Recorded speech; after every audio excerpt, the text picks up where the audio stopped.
Waziri wa Nchi, Ofisi ya Rais Ikulu, Kazi Maalum, Profesa Palamagamba Kabudi amesema marehemu William Lukuvi alikuwa kama ndugu kwake na mtu walishikamana katika nyakati mbalimbali za maisha na uongozi. Akizungumza mara baada ya kuwasili msibani nyumbani kwa marehemu Eliud jijini Dodoma, Profesa Palamagamba Kabudi amesema Lukuvi alikuwa hazina kubwa ndani ya Bunge kutokana na hekima, uzoefu na uwezo wake wa kulea na kuwafundisha wabunge. Amesema marehemu alikuwa mtu wa kusisitiza kazi, weledi na kuto kukata tamaa, akihimiza viongozi kufanya kazi bila kuchoka kwa maslahi ya taifa. Kwangu mimi hakuwa mbunge mwenzangu tu, bali alikuwa ndugu, rafiki, mshauri, na daima tulizana mjomba. Na hata juzi ambapo tulionana mara ya mwisho juzi jioni, daima lugha yetu ilikuwa mjomba. Yeye alinitangulia katika siasa kwa miaka mingi sana. Mimi nimeingia siasa miaka si mingi, lakini hata kabla ya kuingia kwenye siasa nilikuwa nakuja mara nyingi sana bungeni kutoa mihadhara, kushiriki katika makongamano, na mara zote alikuwa ni mtu wa msaada mkubwa sana kwangu. Mheshimiwa Lukuvi amekuwa ni hazina kubwa katika bunge letu la Jamhuri ya Muungano wa Tanzania. Sio tu kwa sababu yeye amekuwa ndio mbunge ambaye amekaa katika bunge letu kwa muda mrefu na ndio alikuwa mbaki mbunge pekee ambaye aliingia katika bunge mwaka 1995 wakati mfumo wa vyama vingi ulipoanza, lakini ni mtu ambaye Mungu alimjalia kuwasaidia wabunge wote wapya maelekezo, uzoefu. Hakuwa na hiana au kumnyima mtu faida ya uzoefu aliokuwa nao.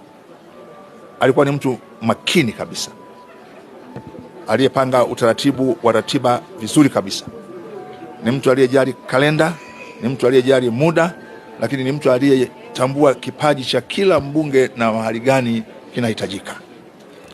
Alikuwa akiunganisha sisi wote, na mara nyingi sana ukimkuta katika hali ya kazi ni mtu ambaye hana masihara, lakini ukimkuta nje ya kazi ni mtu mcheshi kabisa.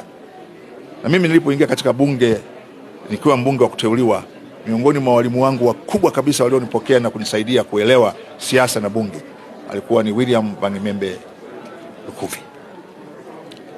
Na baadaye nilipoteuliwa kuwa waziri wa Katiba na Sheria, baadaye waziri wa mambo ya nje, tena waziri wa Katiba na Sheria, baadaye mshauri wa rais, tena kwa waziri wa Katiba na Sheria, waziri wa habari, utamaduni, sanaa na michezo, tena waziri wa habari, utamaduni, sanaa na michezo, na baadaye sasa kuwa waziri wa Nchi, Ofisi ya Rais, Kazi Maalum. Daima Lukuvi hakukosa kunipa ushauri wa jinsi ya kuenenda mambo ili kuhakikisha shughuli za serikali zinakwenda vizuri. Na amefanya hivyo sio kwangu tu, kwa watu wengine. Lakini jingine ambalo niliseme leo, Lukuvi Mungu alimjalia moyo wa kupenda watu wengine pia waishi maisha mazuri.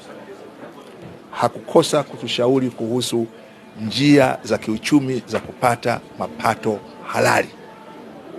Mimi mara baada ya kuingia bungeni, kitu ambacho Lukuvi alinishika akanifundisha ni jinsi ya kununua hati fungani. Ananiambia, ndugu yangu, mimi na yeye ni rika, ananizidi miezi michache. Sisi ndio tulikuwa wazee wa miaka 70. Aliniambia, ndugu yangu, maisha haya ziko njia, na ndio aliyenisaidia mimi kujua kununua hati fungani, hizo treasury bills. Lakini pia kukupa njia, anasema kuna njia halali kabisa ya wewe kuweza kupata fedha katika uwekezaji. Na hayo hakuyafanya kwangu mimi tu, aliyafanya kwa wabunge wengi, kutufundisha jinsi ya kupata mapato halali na kuishi. Na nyinyi wenyewe mnaweza mkaona hata hapa tulipo. Lakini tatu, Lukuvi alikuwa ni mtu aliyeheshimu sana watu. Sana. Walio wadogo, walio umri wa kati, na walio umri mkubwa. Na mara nyingi ungemuona katika makundi yote hayo matatu alijua jinsi ya kuenenda nayo. Na amekuwa ni mtu wa msaada mkubwa sana.